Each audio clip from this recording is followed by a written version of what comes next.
Velkommen til jer alle sammen til pressemødet i dag mandag den 23. marts 2020.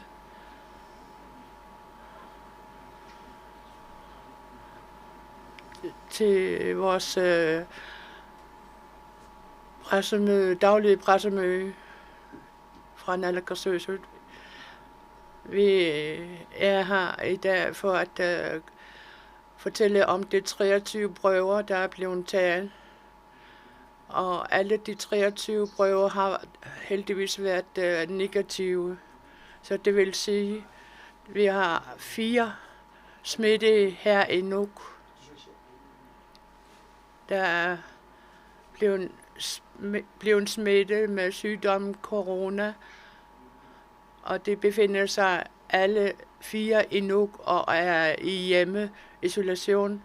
I går, da vi havde haft pressemøde her i går, har vi foretaget smule ændringer på vores adfærd. Jeg er alene her i lokalet til pressemøde, og så journalisterne, når de skal stille spørgsmål, så kan de komme ind i lokalet lige inden for døren. Og embedslægen og politimesteren i Grønland deltager også via Skype.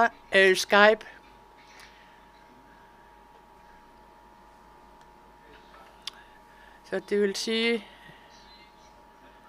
at sygdommen corona er vi nødsaget til at foretage ændringer på vores adfærd for at mindske smitten, og de retningslinjer, vi fremover skal følge, skal vi selvfølgelig gøre. Og fra i dag er mandag, er skolerne lukket til den 3. april.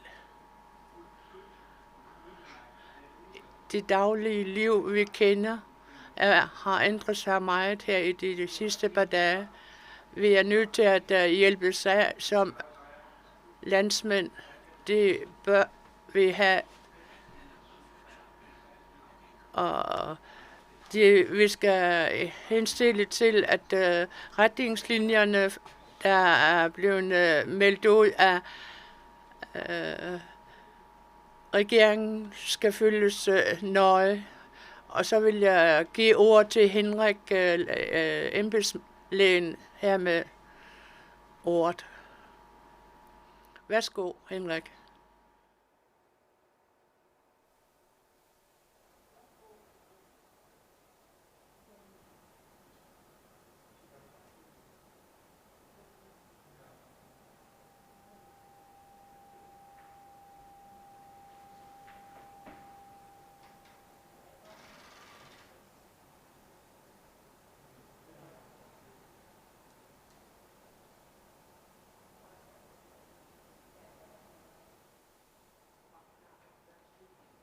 Henrik Takanda, Kanoin Nuppa.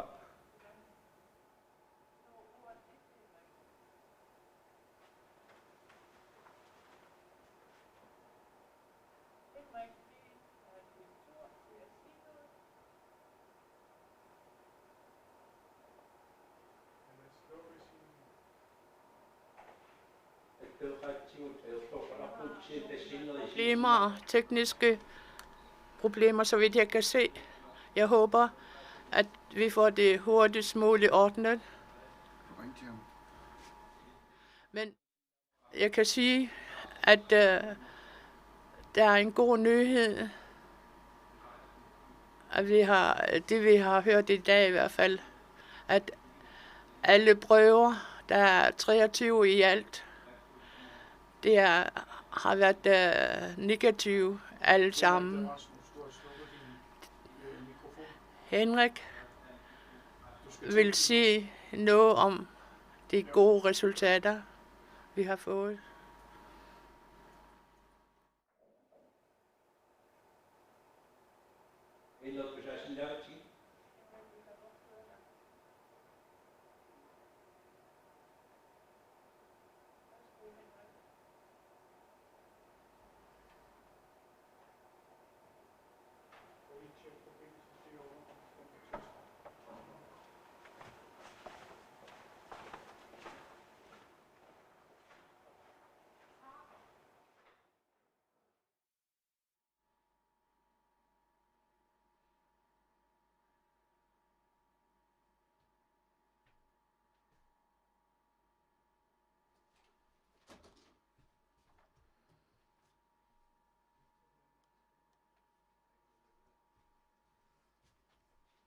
Tässä mä en ajattokaan eikä luokvatta vitsikun.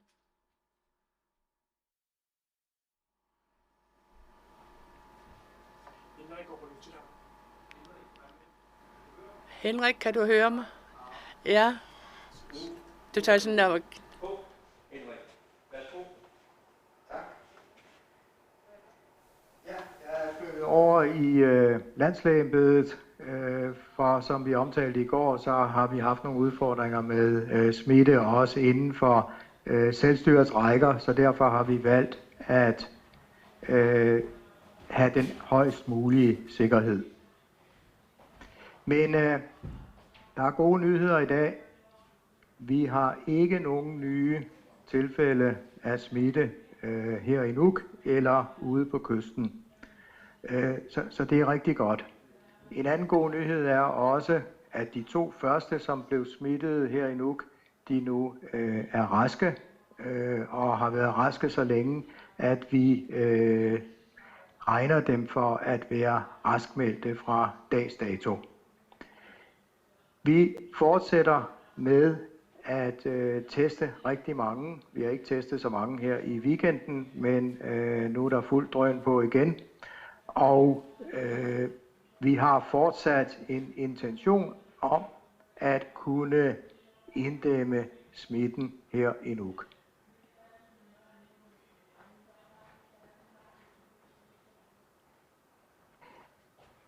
Der er ikke noget, der tyder på, at det spreder sig yderligere på nuværende tidspunkt. Vi må forvente, at der opstår nye tilfælde her i Nuuk, også i de kommende dage.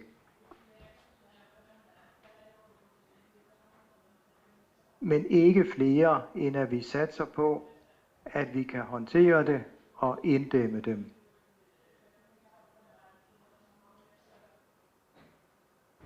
Så vi kører hårdt på med vores inddæmningsstrategi.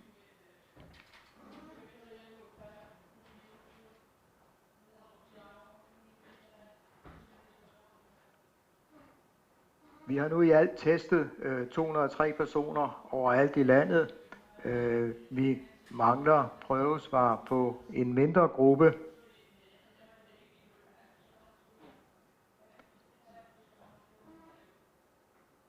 Og i de kommende dage vil vi arbejde hårdt på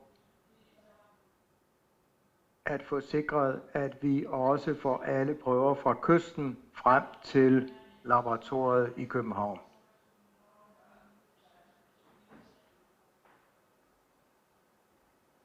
Endelig vil jeg her til sidst godt oplyse, at vi her i landet aktuelt ikke har nogen udfordringer med at have beskyttelsesudstyr og værnemidler.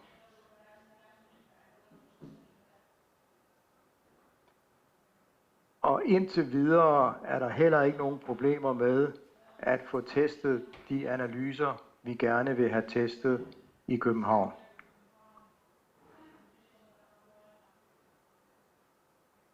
Så samlet set er vi på rette vej og tror fuldt og fast på, at vi kan komme igennem det her, hvis alle følger de retningslinjer, som kommer fra myndighederne.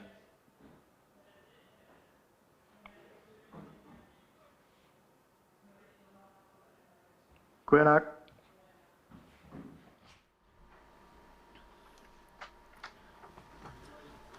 Vi siger tak til Henrik, og så vil vi gå over til politimesteren. Børntegn Bein, han befinder sig i det ene rum, så vi kan gå videre til det andet lokale. Værsgo, Bjørn. Tak for det. Politimæssigt, der har vi haft en weekend, der har svaret meget godt til almindelige weekender i Grønland. Vi har ikke haft ret mange hændelser, der har noget at gøre med corona at gøre. Det har altså været en forholdsvis rolig weekend. I Nuuk, hvor der jo er krav om, at man ikke må forsamles mere end 10 mennesker, der oplever vi fortsat, at befolkningen bakker virkelig godt op om myndighedernes påbud. Det eneste, jeg vil nævne i den forbindelse, det er, at når folk er ude og nyde det gode vejr og dyrke fritidsaktiviteter udenfor, så må man meget gerne lige være opmærksom på at tælle efter, hvor mange er vi i den her gruppe, der står og nyder solen sammen. Vi har set enkelte eksempler på fester privat, hvor man har været langt mere end 10 mennesker forsamlet. Og her taler jeg om Nuuk. Det er rigtig, rigtig ærgerligt, fordi de her fester, politiet bliver tilkaldt til, det er jo fester, der er gået over gevind. Det vil sige, det er situationer, hvor folk er meget, meget tæt på hinanden, og hvor der faktisk nogle gange bliver råbt og skreget. Der vil jeg godt bede om, at dem, der holder fester, lige overvejer en ekstra gang, hvordan det er, deres fester kan udvikle sig.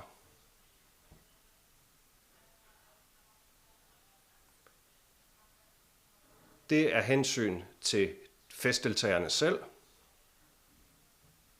men bestemt også af hensyn til for eksempel det politipersonale, ambulancefolk og måske endda de sociale myndigheder, der kommer til stede for at redde trådene ud, deres helbred.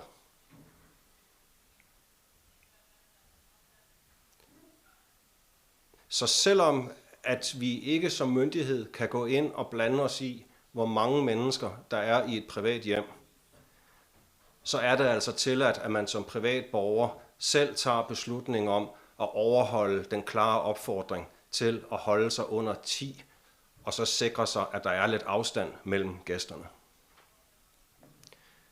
Men bortset fra det minus, så er vores opfattelse stadigvæk, at befolkningens opbakning overalt i Grønland til de tiltag, der er sat i værk, er virkelig, virkelig god.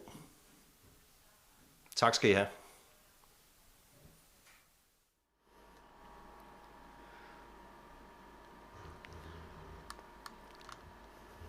Tak, Bjørn.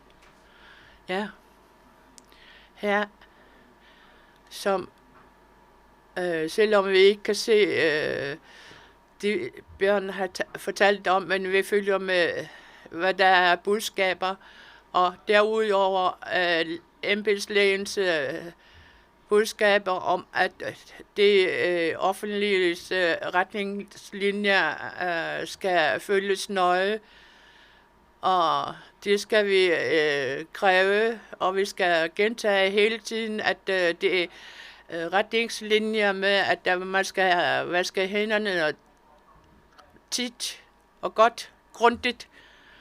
Det skal man blive ved med. Nøse ned i albuen og hoste og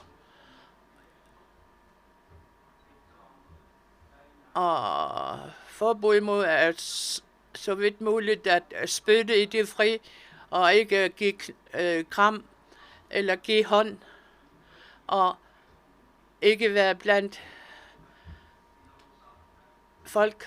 Det skal vi følge nøje.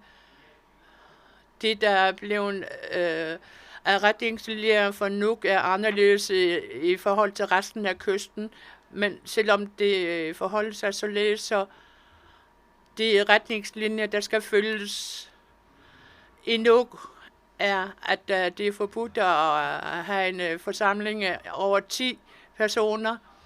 Og derudover er der et strenge krav om, at man skal følge retningslinjer. Vores hver dag er blevet så anderledes. Alligevel vil vi opfordre til, at man skal være rolig og følge myndighedernes retningslinjer. Og hvis vi gør det, så kan vi ikke undgå, at de dagligdag, vi er vant til at ændre så meget, så vi er nødt til at tænke på familie og medborgere, familier, og som vi er langt fra på nuværende. I og med, at vi er ude at rejse af studerende, som vi har det der afsavn med at være sammen med. Og hvis vi skal vende tilbage til det daglige liv med at kunne gøre det, så skal vi være i fællesskab alle sammen, følge myndighedernes retningslinjer. Ja, der er utryghed.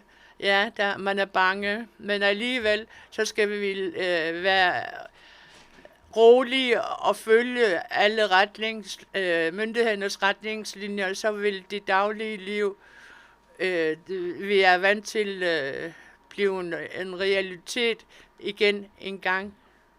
Det ved vi godt, at det vil ske.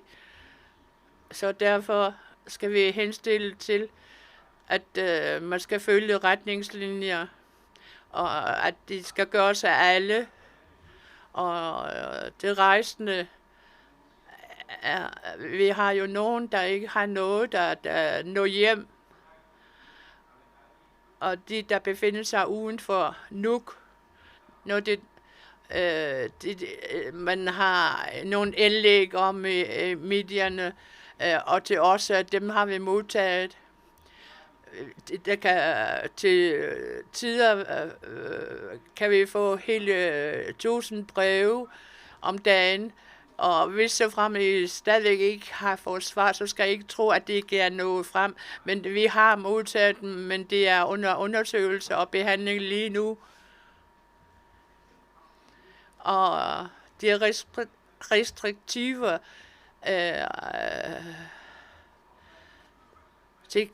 sekretariater tager sig af henvendelserne, og hvis så frem der skal ske noget i forhold til jeres henvendelse, så vil vi blive kontaktet af rejsebureauerne, og hvis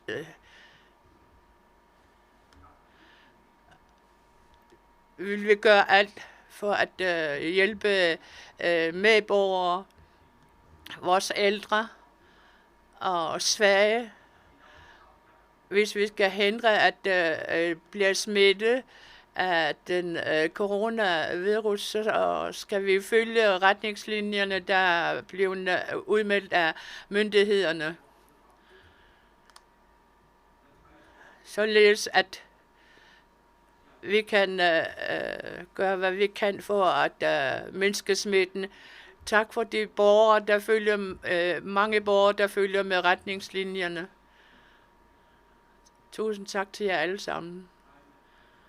Og nu går vi over til spørgsmål.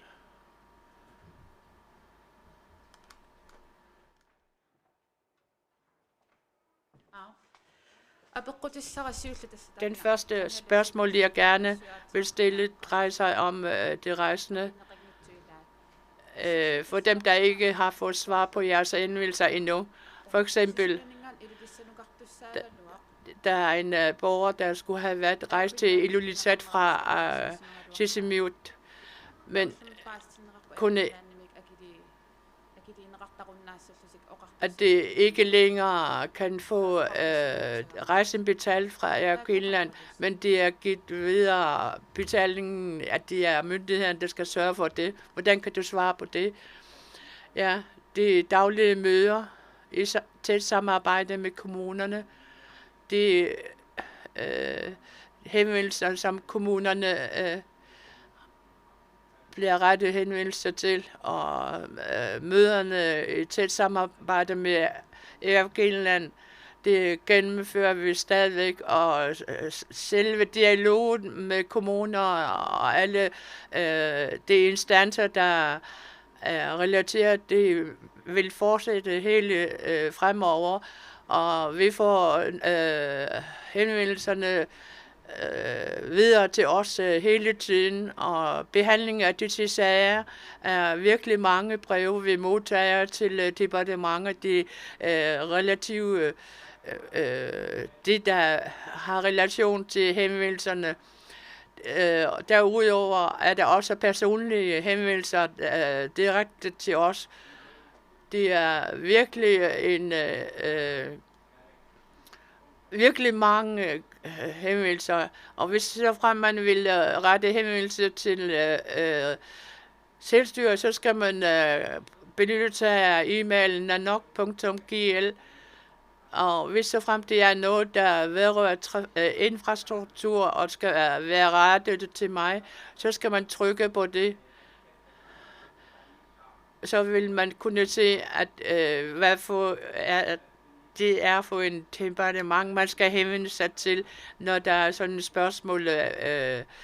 Det kan man så trykke der, og det kan være sådan, at det ikke bliver besvaret i dag eller i morgen til vedkommende, der har henvendt sig, men vi skal nok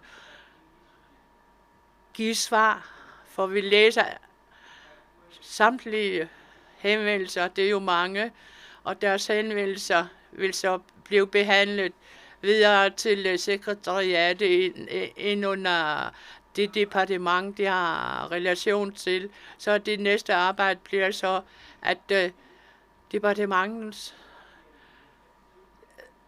der har med styrelsen af departementen at gøre, så vil det blive ved sendt til fra det centrale, og når det er gjort, så bliver det sendt videre til epidemikommissionen, som skal vurdere, hvordan man skal forholde sig til henvendelsen. Så den proces dyre, man benytter sig af, at der altid er en repræsentant fra kommunen, som vi kommer i dialog med under epidemikommissionens henstillinger bliver fuldt af os alle sammen, så derfor bliver behandlet der også mange forskellige henvendelser. Det vil blive taget op, uanset hvem man er og hvor man har henvendt sig fra. For eksempel de rejsende, der ikke har noget hjem, de skal selvfølgelig bare vente på, hvilke tiltag der vil gøres, indtil de får bliver kontaktet fra rejsebureauerne. Ja. Jeg vil vende tilbage til den igen. De folk, der befinder sig i Sisimiut lige nu, og så bliver det har henvendt sig til Øer Greenland, altså siger du, at det bare skal vente måske i 2 måneder på, eller 2 dage på at få et svar?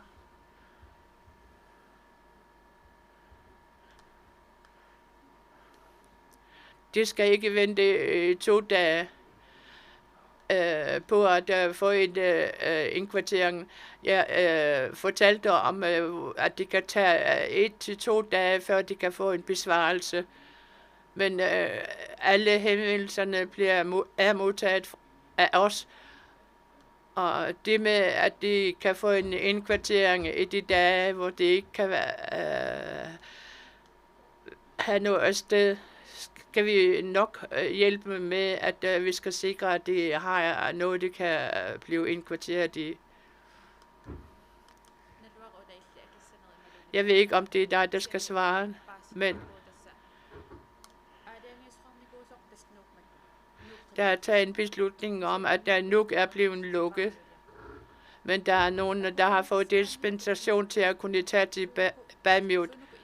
Hvad er det for nogle betingelser, man skal have for at få en dispensation til at rejse?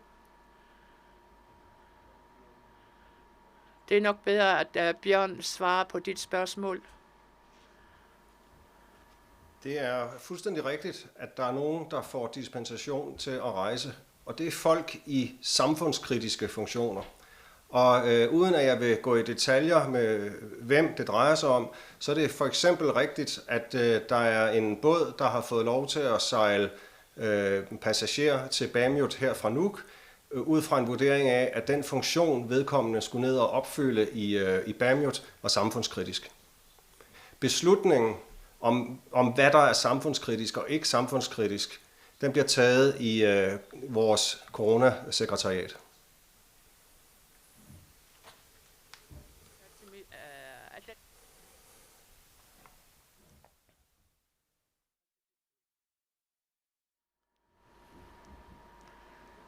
Ja, jeg har også en anden spørgsmål til Bjørn. Der blev skrevet blandt andet i Samutiak. Jeg hørte ikke lige, hvad de drejer sig om, men der var et indlæg i Samutiak om en sag. Hvordan går den, spørger hun så, hvis du ved det, Bjørn.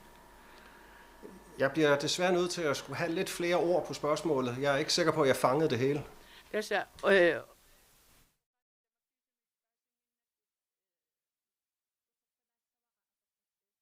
gentager mit spørgsmål.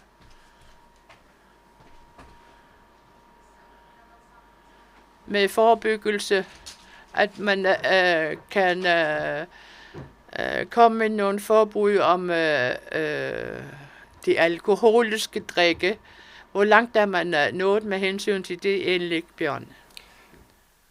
Det er helt rigtigt, at et af de emner, som vi drøfter i både den strategiske stab, og som jeg også ved, Naalakkersuisut er opmærksom på, det er spørgsmålet af, om det kan blive nødvendigt på et tidspunkt at indføre et alkoholforbud. Politimæssigt er vi ikke der, at det er noget, vi beder om, men det kan ændre sig meget, meget hurtigt.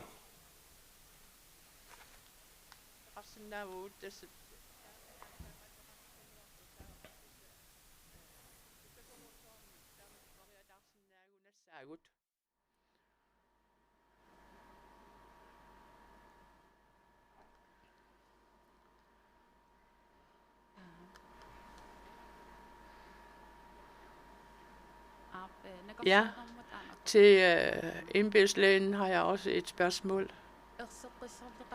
Kan der uddybes, at det der 2 ekstra, der var blevet smittet, der blev meldt ud i går? Kan du uddybe?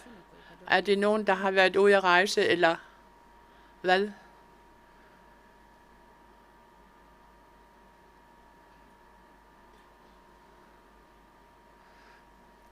Forstod du min oversættelse, Henrik?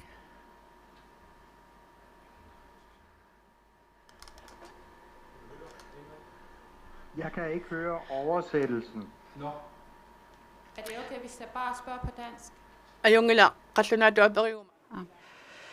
Kan du lige konkret fortælle de sidste 2 nye coronasmittede i Nuuk? Har de været ud at rejse, eller er det blevet smittet i Nuuk? De har været ude at rejse og har en sygehistorie med at være ude at rejse, ja.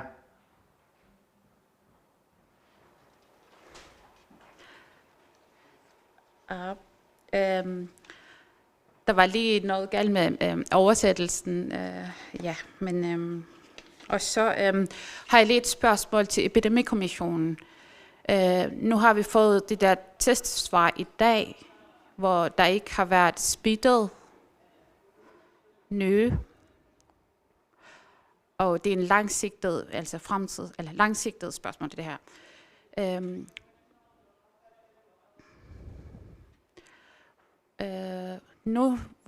Hvis nu det smittede blev raske, og der ikke er nye tilfælde af smittet, hvor lang tid skal der gå, før de der restriktioner eller forbud blev droppet?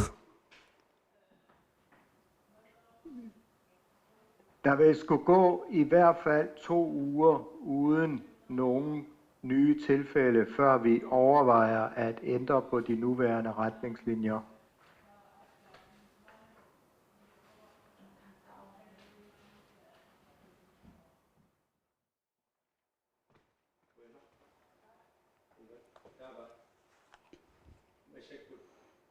Ja. Vi går over til en anden journalist. Værsgo. Brian. Tak. Med hensyn til forbud mod at rejse mellem byer og bygder i landet, så er der jo en undtagelse for særlige tilfælde. Det har jeg forsøgt siden torsdag at få en specifikation på, hvad er det for nogle mennesker, der gerne må rejse. Hvad gør man, hvis man tror, man har et tilfælde, hvor man burde have lov til at rejse? Hvem skal man kontakte? Jeg vil sige, nu er jeg også blevet kontaktet af en borger, som har mistet et meget nært familiemedlem, som ikke ved, om hun må rejse hjem til begravelsen. Kan du ikke hjælpe med, hvad man skal gøre, når man står i den situation? Initiator. Ramne Sarola Gersen Navisio. Disse til morgen i koordinationsgruppen og har meget fokus på den problemstilling.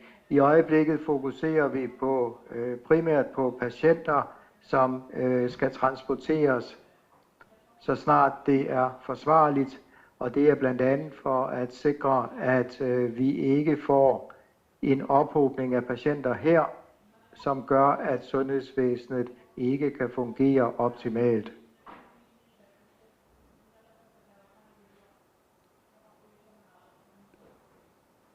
Men vil det sige, at hvis man har mistet en forælder for eksempel, så må man ikke tage hjem til begravelse, der hvor det er sket?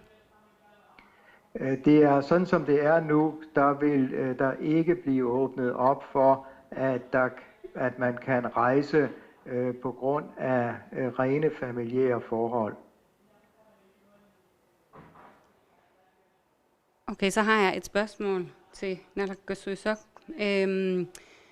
Tror jeg, det kan også være det politiet, men i forhold til det her alkoholforbud, så siger politimesteren, at det arbejder man på endnu. Det er ikke nødvendigt nu, men det kan være, det bliver nødvendigt. Så vidt jeg forstår, så kræver det jo noget lovgivning, hvis man skal gå ind og forbyde alkohol. Vil det sige, at vi skal have en ekstraordinær samling nu, for at I kan behandle de forskellige tiltag i lovgivningen, der måske kan være nødvendige i denne her situation? Ja, der står til kommer vi sådan politimesteren lige svare på det, før så kan jeg komme med en supplering. Som jeg forstår alkohollovgivningen, og nu må jeg understrege, alkohollovgivningen henhører under Naalakkersuisut, men som jeg forstår alkohollovgivningen, så er der hjemmel i alkohollovens paragraf 41 til, at Naalakkersuisut ved bekendtgørelse kan lave regler, der indskrænker salg og udskænkning af alkohol.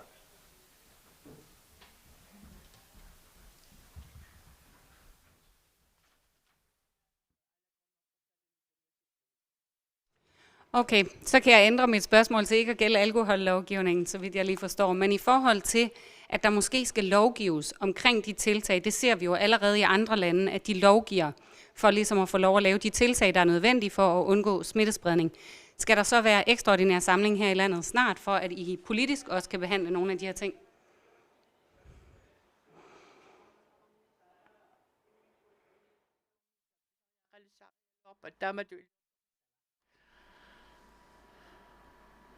Jeg venter lige lidt, fordi tolken skal gerne være færdig, før vi kan fortsætte. Og ud fra det, jeg kan høre,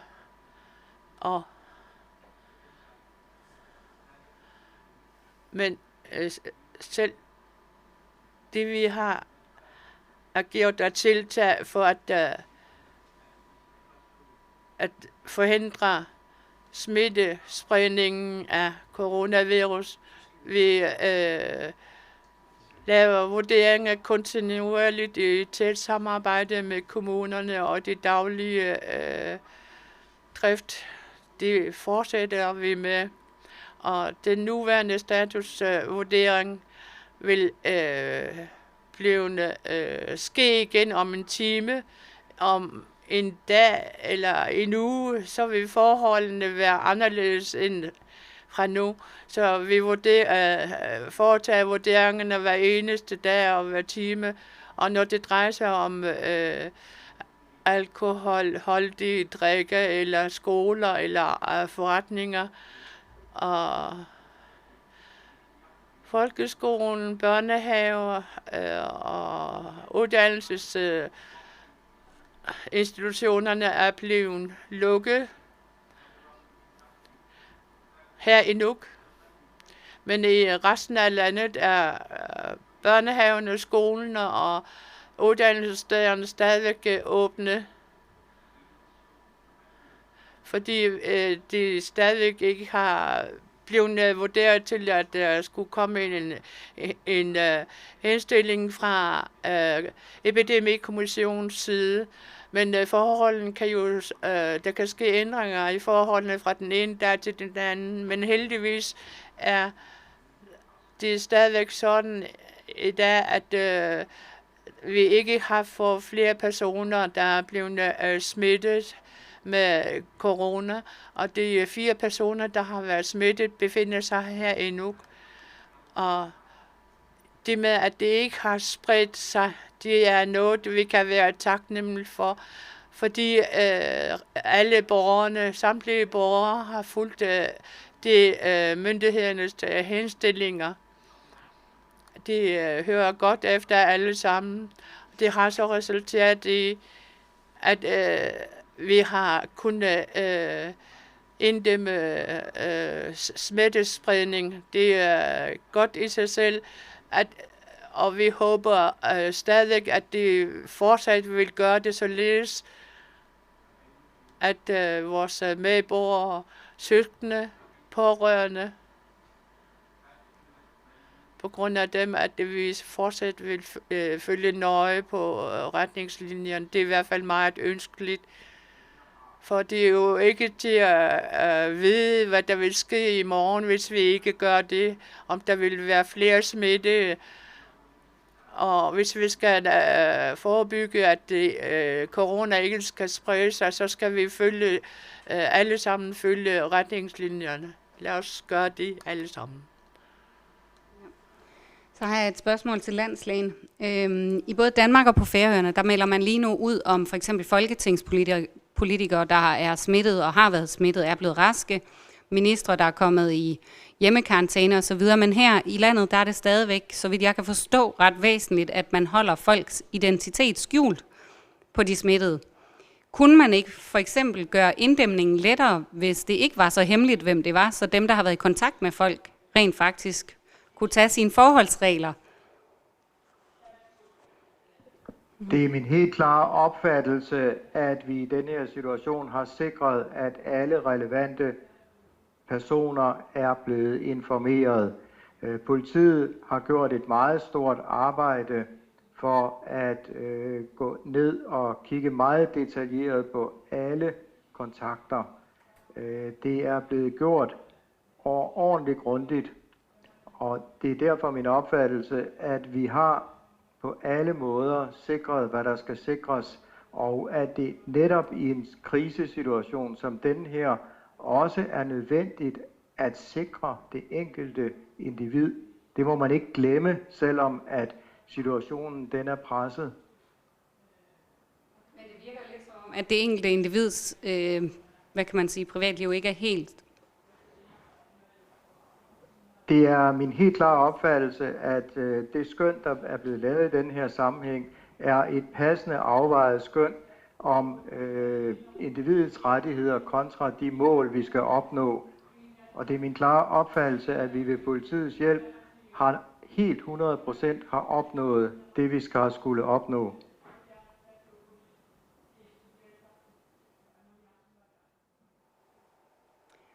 Okay, og så i forhold til pressemødet i går, hvor at vi kunne være til stede, da Kim han talte, men da du kom, der skulle vi ligesom helt ud af bygningen.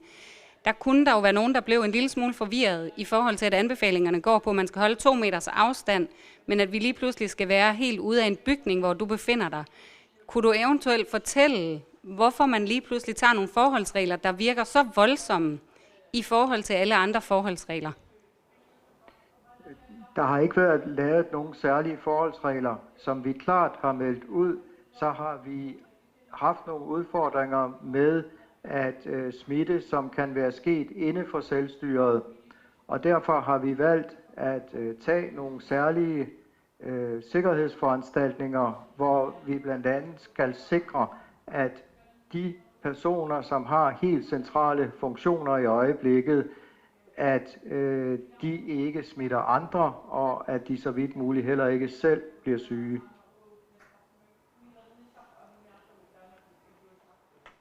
Og så bare lige sidste spørgsmål.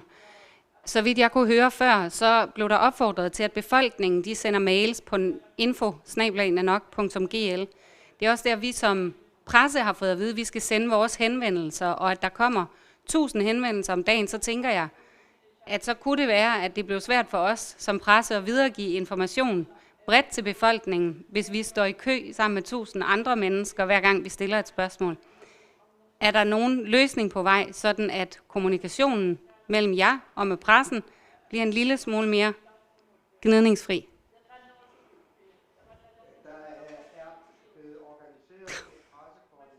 Som skal koordinere pressehenvendelser, og det vil vi gøre alt, hvad vi kan for overhovedet at sikre. Men som jeg sagde lige før, så er det sådan så, at selvstyret har haft nogle udfordringer med mulig smittespredning inden for egne rækker. Og da det jo altså, som I så kan regne ud, også omfatter hotline og landslægeembedet, så er det klart, at vi har nogle aktuelle udfordringer. Brian?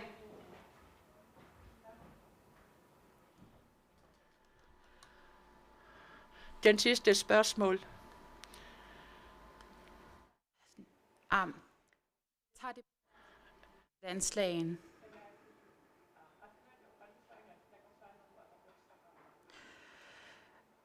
Nogle medier i Danmark skriver, at testudstyr er blevet begrænset. At der ikke er nok til at teste alle, så de har droppet at teste deres sundhedspersonale. Jeg har 2 spørgsmål til den der. Til det der. For det første, kommer det til at påvirke de test, vi har taget i landet? Og for det andet, hvornår får vi den udstyr, hvor vi selv kan teste dem, der bor her? Som svar på det første kan jeg sige, at vi har en aftale med Statens Serum Institut i København, og jeg har her i weekenden drøftet med direktøren, om der ville komme nogen, og vi kunne forvente, at der kom begrænsninger i antallet. Og svaret var, at det gør der ikke. Det er trods alt et relativt begrænset antal, vi har brug for her i landet, sammenlignet med i Danmark. Med hensyn til værnemidler, så har vi aktuelt ikke nogen problemer, og det skyldes, at vi i Grønland i forvejen havde meget af den slags ting, fordi vi jo har en del tuberkulose her i landet, og derfor er veludstyret med den slags ting hele tiden.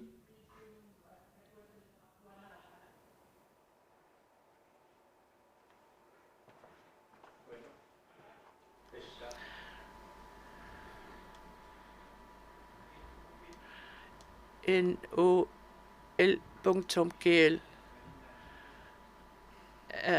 bliver opdateret hele tiden, så man kan følge med i, hvad der sker. Og det, der sker for os til at tænke, at vores daglige tilværelse har ændret sig meget i de sidste par dage. Vores familier, der befinder sig i andre byer, vi savner dem.